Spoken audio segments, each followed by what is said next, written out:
Rubiano here, carvesforeveryone.com, and in this video you're going to learn how to use a skill saw to do rough out a stone, how you can use a skill saw to do cuts through the stone, and how you can break it using a different tools. Like, you're going to learn how to use the hand tracer. This is a hand tracer. You're going to use a 4-pound mallet, and you're going to hit it, and you're going to break these big chunks of the stone real nice and fast. Also, after you use the hand tracer, we're going to use the hand punch. This is a hand punch. This is a pointed tool that must be used for all classical and all people who work in stone. Is the main tool to rough out stone.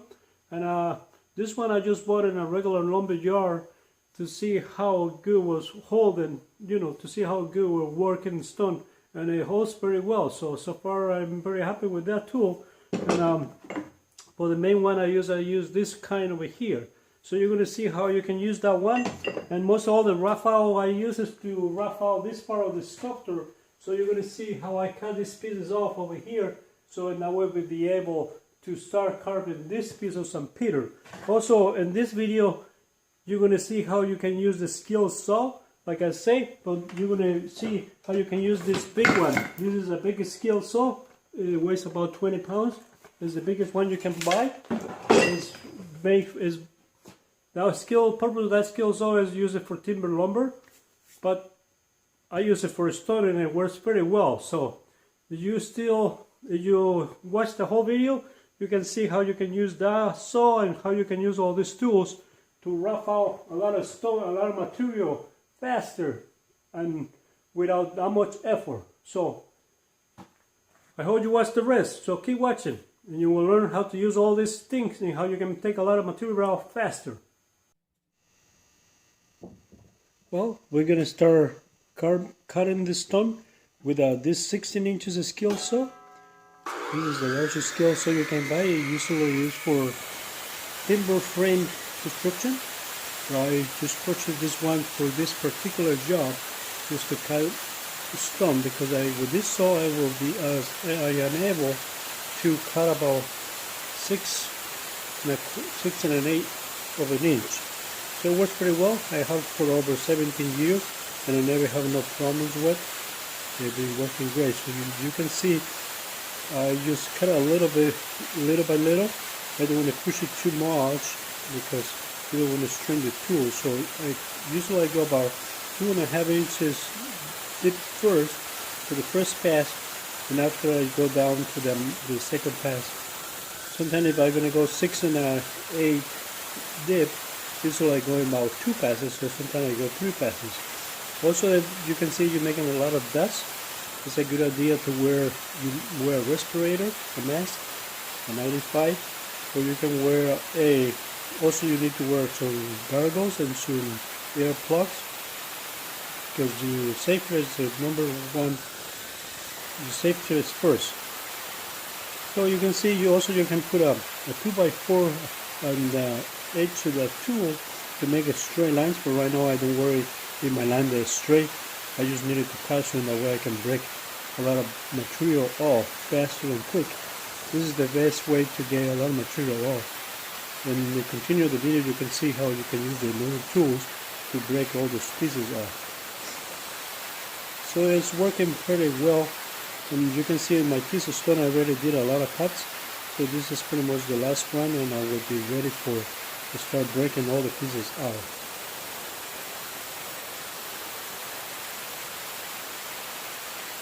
So you see the speed is pretty good and it cuts pretty well. And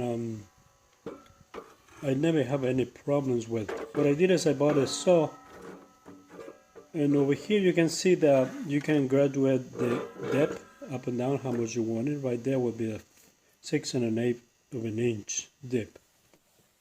So now we are pretty much ready to start breaking the pieces up.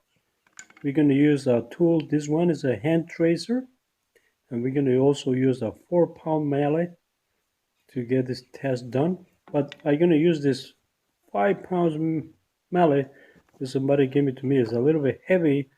It's a big heavy monster, but it will break pretty good. But because this stone is kind of fragile, I probably go and do the whole thing with a 4 pounds, but I'm just going to try to show you how this 5 pounds will work. So you want to hit it hard, and you make sure hit it until you hear that it's going to be break. That's when it breaks. So the best thing is to continue, like this piece got stuck in there because it was kind of from an angle. The best is just cut off as much as you can, and you don't want to cut too deep because I only have like 8 inches thick stone.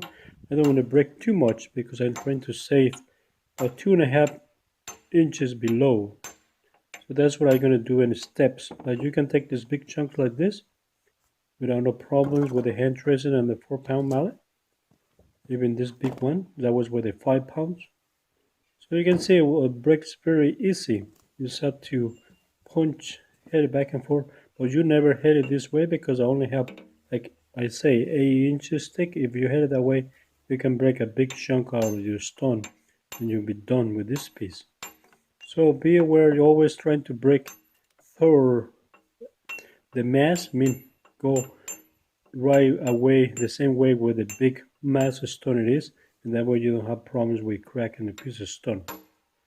Like this one over here is I didn't cut through, so it's going to break funny. It's going to break in small pieces.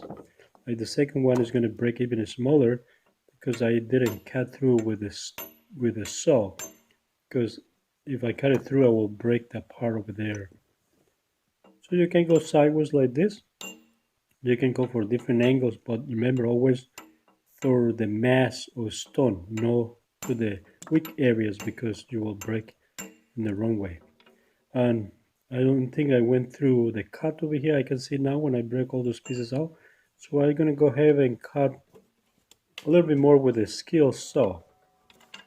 If you know, well, you doesn't have if your budget is too small to buy this big saw, you can buy a small one. Regular small skill saw will work. That means you have to cut more and more. With a regular skill saw, you probably only can get about 2.25 inch depth, and that way you have to cut first and cut again and break again and cut again. So it takes longer, but it can do the same kind of job. Just the regular skill saw, you can put a diamond blade, 7 inches blade, and it will work the same. It's gonna take longer. So you can continue breaking more with the hand tracer, but I think I'm gonna maybe change to a different tool. I'm gonna still can break a little pieces over here. You know, you're trying to break as much as you can because this tool, with this tool, you'll be able to take big pieces off without much effort. Only will do is if you use the saw first. Just make sure watch your hands because sometimes you can slip your mallet and you will hurt your opposite hand. So be aware of that and just try not to hurt yourself. I think I'm gonna go ahead and use this tool. This is a hand punch. This particular hand punch I just bought in the lumber jar to see how well it holds. But look at this, it breaks big chunks. So I think it works pretty well. I bought this in the regular lumber jar. It's a stainless, and I was testing it to see how good the temper is and how well it will hold hammering a whole day in stone. I never had one before with a rubber thing on top. It's a little kind of funny, but I guess you get used to it. Most of the hand punches I use from a company called I usually buy from the Trowel Holding Company. I use like 3/4 of an inch hand punch. That's what I use. Most of the time I buy 2 or 3 because when you work in a big sculpture, the chance that you're going to break one, so it's best have at least one extra, so that way you don't have to stop for 3 or 4 or 5 days before you get another one. So you see my camera shake is because most of the time I do all my cutting, all my sewing outside because all the dust. So I don't want the dust to get everywhere in my workshop. So most of the time I do all the cuts outside on top of my trailer. So my camera is on top of my trailer, so it's going to shake. So you see shaking is because I am in the top of the trailer. You see I speed up my video because I don't want you to get bored watching the same things over and over and over. You see right now my camera is moving a lot, but you'll be aware of that. So So I speed the video so you can see everything, because when you work in stone it takes time and effort and it will be too long, but I want you to see all this section done with the hand punch and the hand tracer. So this part of the video is for you to apply and learn how to use the hand tracer and the hand punch. So it's pretty close. You can see I take a lot of materials now. The rest of that I can do with a hand, pretty much with the pneumatic chisels that you will see in the future videos. So right there I have about 3 inches left in the bottom. I can use my pneumatic to get it down to 2.5 inches. You see I can take pieces right over here. I had to take this part off, but right where my foot is, the big chunk in there, I'm going to leave that big piece in there, because that's the purpose of that piece. You're going to see through all the videos, but the purpose of that piece is because I'm going to use that piece to set up the stone in the building. This piece is going to go up in the building, so they need somewhere to grab the stone to put in place. So that piece right there is going to stay there until we set it up, and after this all in place, I'm just going to go back there and cut it off and take it off that part. So that's the purpose of the big chunk in there in both sides, is to help me to set it up in place. So you see the hand punch will break a lot, work pretty well. In the beginning you're going to feel tired using a hammer the whole day. Your muscle is going to ache a little bit, but just don't give up. It's hard work, but at the same time, and you will take a couple of weeks so you will get used to it, and will be like a normal activity. So don't give up in the beginning. I know it's going to be hard a little bit, especially when you hurt your fingers or something, but don't give up. Remember, good things come with a lot of effort. So keep working and keep breaking pieces of stone, and that way you can get your goals with your new art pieces or your sculpture. So we are getting pretty close, and right now this is ready pretty much to bring it inside my workshop and start carving. You can see you get a lot of, this is what it looked like after you breaking all the pieces up.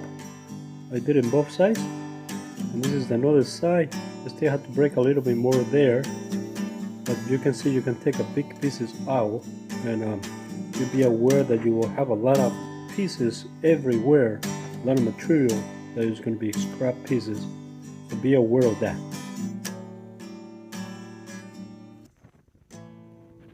Thank you for watching this video. I hope this video was helpful for you. I hope you know how to do some cuts with the small scale saw. The big one, it doesn't make much difference. It's the same, just the one is a little bit more powerful and it's going to go deeper than the other one. But it's the same principle for any skill saw. So now you know how to do some cuts in the stone, how you can rough it out, how you can do something faster than punching a whole day with a hand punch, because that's going to take longer just to break a little small parts. So this is to make the cuts and get big pieces out. And that way the process of rough out will get faster.